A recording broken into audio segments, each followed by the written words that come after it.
everyone. This is Elsie Kerns, your Chaos to Clarity coach. And tonight I am here with author of the best-selling book, Radical Mindfulness. And that is Profound Inner Peace in 60 Seconds.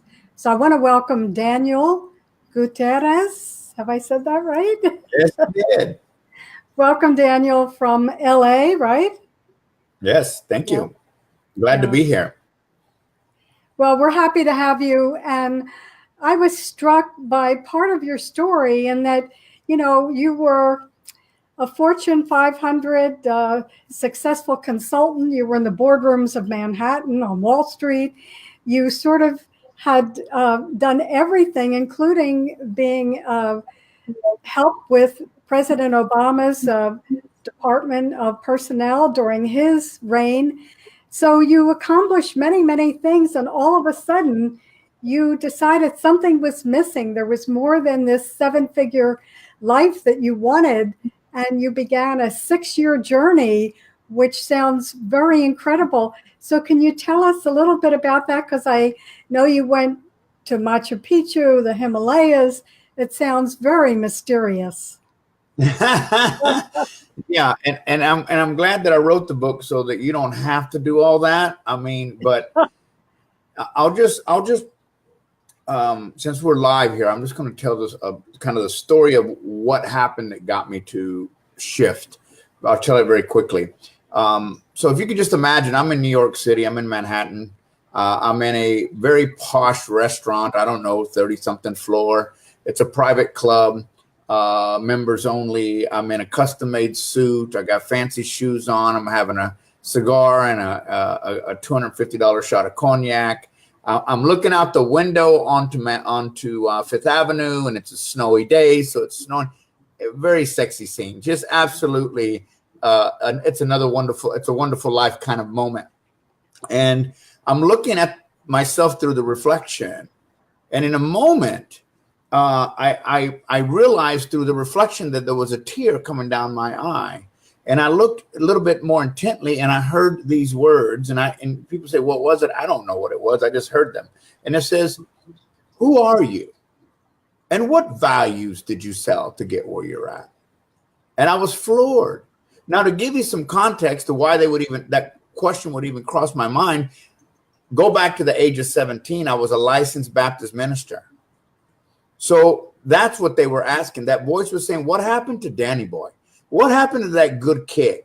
What happened to that connection you had to source? What happened to the truthful, good old boy from Midlothian, Texas? And I was floored. Elsie, I was floored. And so in a moment, my success changed. What I believe success was changed. And at that moment, what I did is I walked away. I literally was ending my presidency for Primer there in New York City. I was running it from LA. I was, as you said, worked for the Obama administration in the White House personnel, and was very successful working in corporate America as a trainer and keynote speaker. So I just packed my bags and said, I think I'm done. And so I ended up aimlessly just traveling, and I went to the Himalayas, and I worked with the monks, the Tibetan monks there, and the Sanskrit priests high up in the coffee plantations, all the way over to the maestros of the Amazon jungle, and up to the Andes, working with the Pacos in the Quiro, asking myself, who am I? Who am I, and why am I here? And what is the next chapter of my life going to look like? Now, I want to say something, because I get asked this all the time. It's not that success is bad. I'm not saying that at all. My definition of success in that moment when I heard that question shifted and changed. And so it was an amazing journey for me to be able to, I remember the first time I was in front of a Tibetan monk, and we're in the Kopan monastery and outside of Kathmandu. And I just look at him, and I'm fresh, not a meditator, not anything, just a corporate guy who was high strung and stressed out. And I say to him, I said, how do I find peace and tranquility? And as peaceful as he could, he bowed his head and says, breathe. And I thought, okay, he didn't hear me. I said, excuse me. I want to know how I find peace and tranquility. And he again bows his head and says, breathe. And I said, okay, this guy's a jokester. All right, let me ask you again. And people now are going, oh, Lord, this guy's going to keep on. And so I said, all right, look, buddy, I'm going to ask you one more time. How do I find peace? I mean, I'm getting stressed. I'm in a monastery, right? And he says, breathe. And I said, let me take you and drop you in the middle of Manhattan and see how well you breathe, right? I was like so frustrated.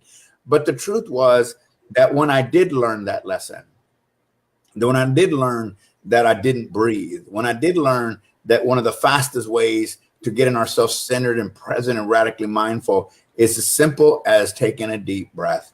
And so that kind of began my journey. I'll say it was an amazing journey, and I still do it. I still travel to those places because I find that I do find my peace and tranquility. And I also still get to write books, and I also get to work in New York. I just got back from New York, and I still get to do all the things I enjoy, but I don't do them from the space that I did before. And that's the beautiful thing, is that I get to be me. I used to have hair. I don't have hair anymore. And it's not because I don't have hair. It's because I shaved it off. In respect, it was a thing I did for the monks, you know, and then I'm kind of vain, so I didn't want to go to that military stage, so I never grew it back.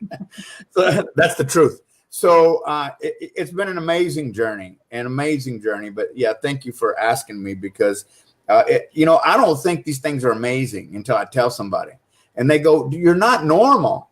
I go, "What do you mean I'm not normal? Look what you've done. And look who you are, and look at the things that you do. Most people don't do that." I said, "Oh, I thought everybody did that." Mm-hmm. Well, it certainly was and continues to be a fascinating journey. And you mentioned in Radical Mindfulness that there's like 5 or more practices that you give people for anxiety and other issues that can get them out of that. You're talking about 60 seconds. So can you share one idea? You just said one about breathing, but what else would you suggest? Because we are a stressed out society. We are. As a matter of fact, stress is a negative human stimulant, and a very well accepted one too, like alcohol.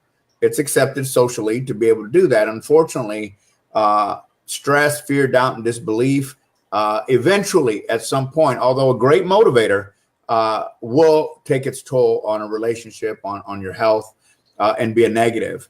That's why we have to be careful about stress. So I share 5 practices and 6 steps in the book. The practices are things that I felt I needed to come to terms with in order to be able to find myself present enough not to be going back into the past or the future. Because if we worry about the regrets of yesterday and the fears of tomorrow, we're not present. And so I'm going to share very quickly the top 3, not the top 3, the first 3, and I've shared one already. The first 3 steps to getting radically mindful or present, and that is that we have to get present. And I just shared with you breathing, taking a deep breath, and just breathing before you act, taking a deep breath and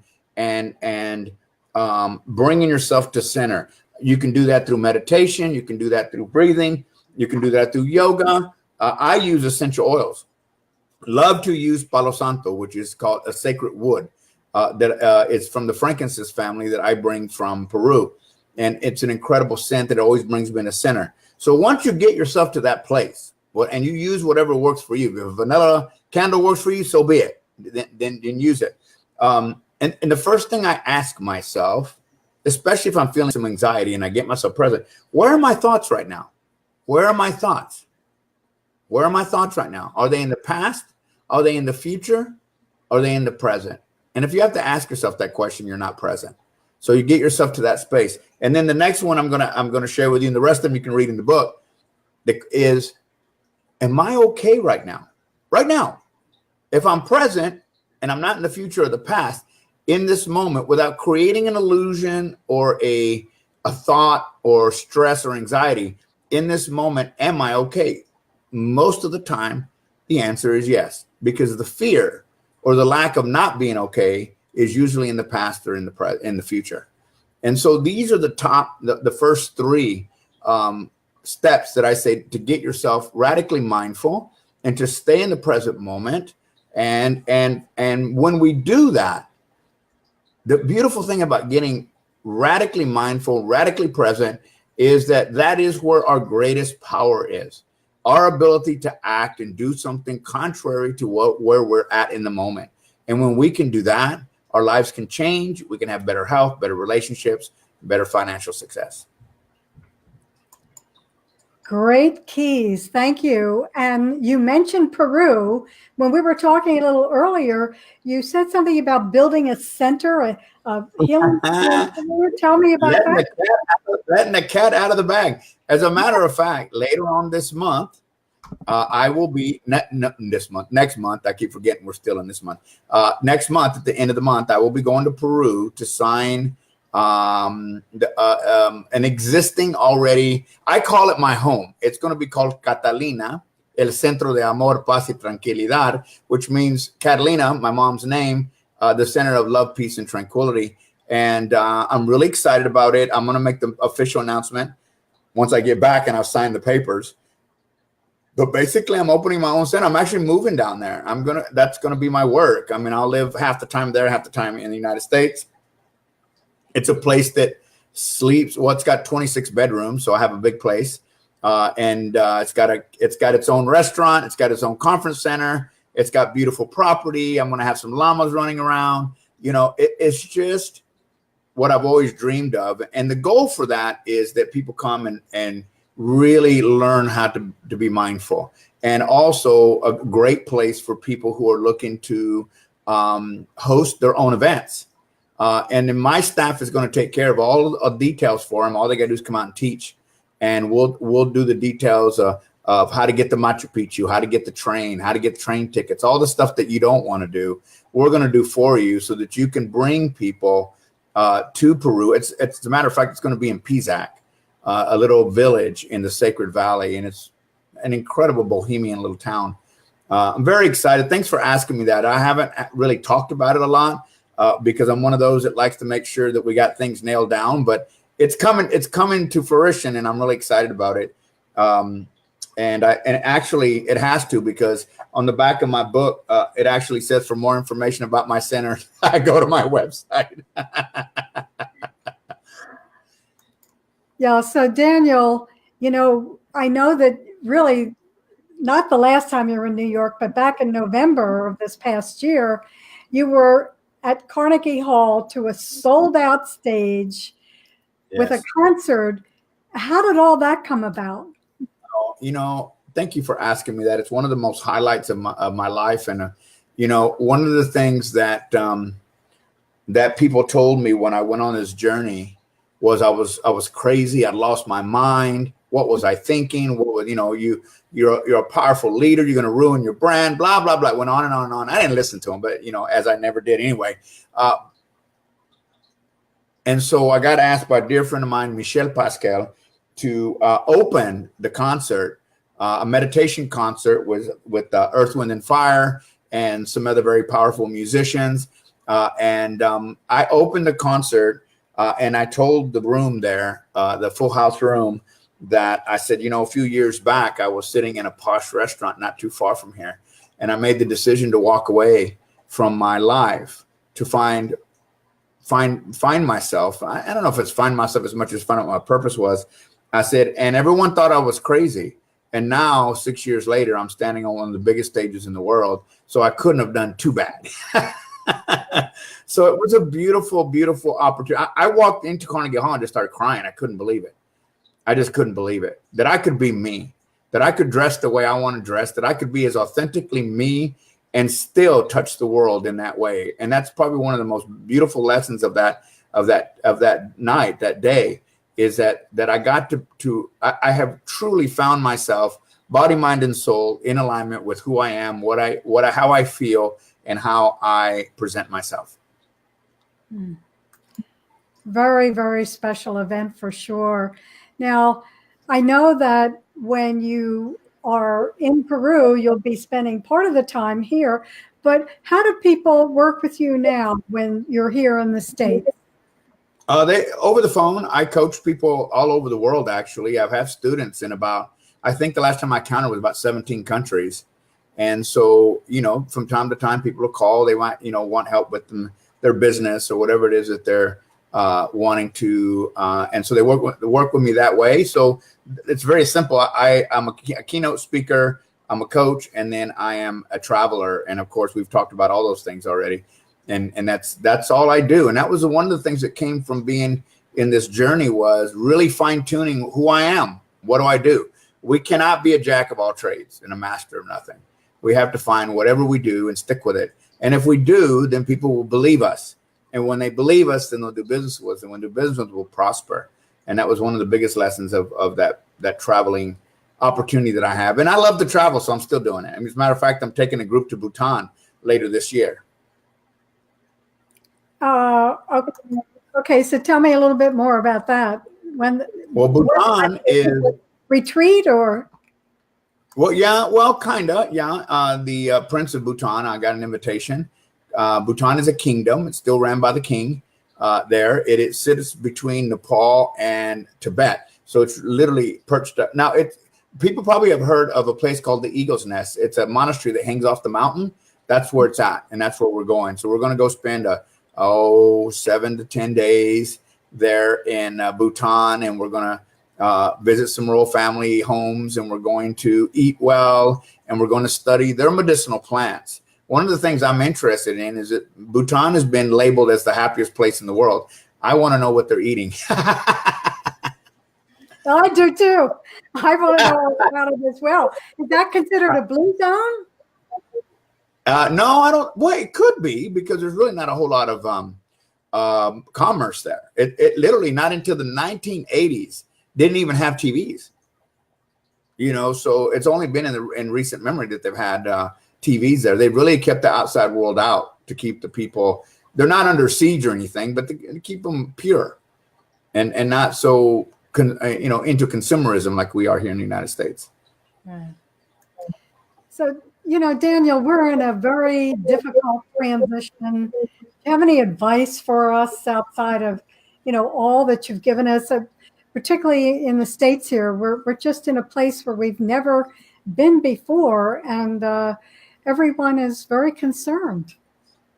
Yeah, we do live in concerning times.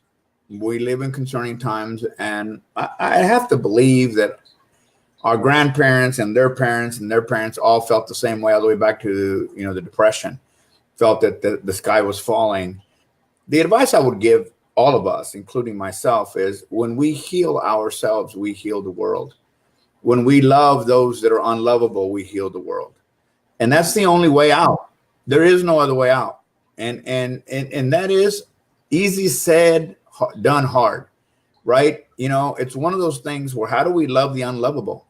Well, you love them because they don't know that it's up to us to be bigger. We don't have to like them, but we are required to love them, and I think if we can find our way to, and the other thing is that we need to shine our light. There are so many people that believe in the things that you do and the things that I do, but they do it in the comfort of their bedrooms or in the comfort of their homes, and almost kind of shuffle through life without, almost like a black cape, hoping nobody sees them. If the world collectively, if all of the countries collectively at one time decided we'll choose love, the world would change. Absolutely would change. I know that. I know because of the tipping point. We got to get there. If we want to see things change in our world, in our country, then we have to step up. And, it doesn't mean we have to fight. But it means we have to love. And I don't know that we love unconditionally. We say we do, but then we have hate in our heart for our president. And we have hate in our heart for our politicians. Mm-hmm. We can't get there from there. It's a tough thing to say that, I know, because I cringe too, just like everybody else. But then I have to find myself to love. Yeah. Well, I have to agree. There's nothing more powerful than love. And I just want to mention some of the people that joined us. John Hutchinson, hi, and Kerns with us. Laurie jumped in, and Gloria from Arizona, and Christy and Jim are here. So I want to thank everybody for being on, because Daniel certainly has an interesting message for all of us. So Daniel, I'm going to have you put your book up again and tell us. It's on Amazon.com, of course. It's Daniel's fifth book. It is a bestseller.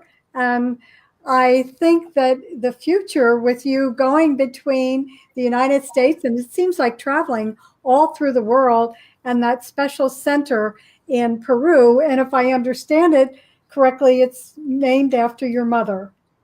Yes, Catalina was my mom's name. And I, just wanted to honor her and remember her. She died a couple of years ago. And yes, they can get the book. And you know what?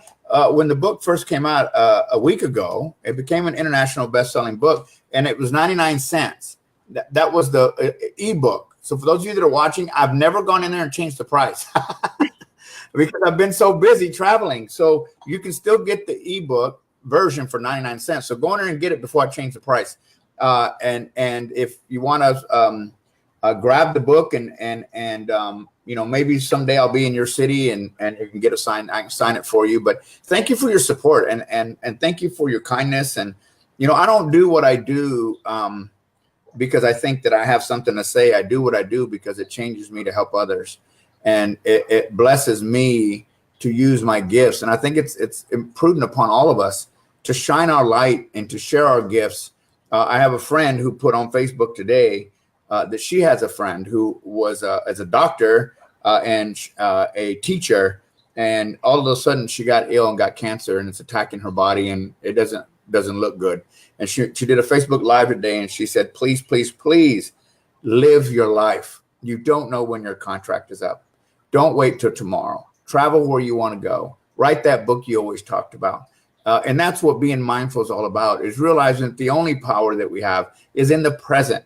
It's in the present moment. And when we can stay there more than not, that's why I call it radical, because it is radical if we can stay there. Mm-hmm. And if we can't stay there, then we can. People say, how do you do what you do? You've been on the cover of 4 magazines. You've worked with presidents. You've done this. You've done that. I go, I'm just present. The White House thing. Someone said, how'd you end up with the White House? How did that happen? I said, well, you know what? I was there because I was president of an organization, and the White House had a press conference. I was invited, so I went.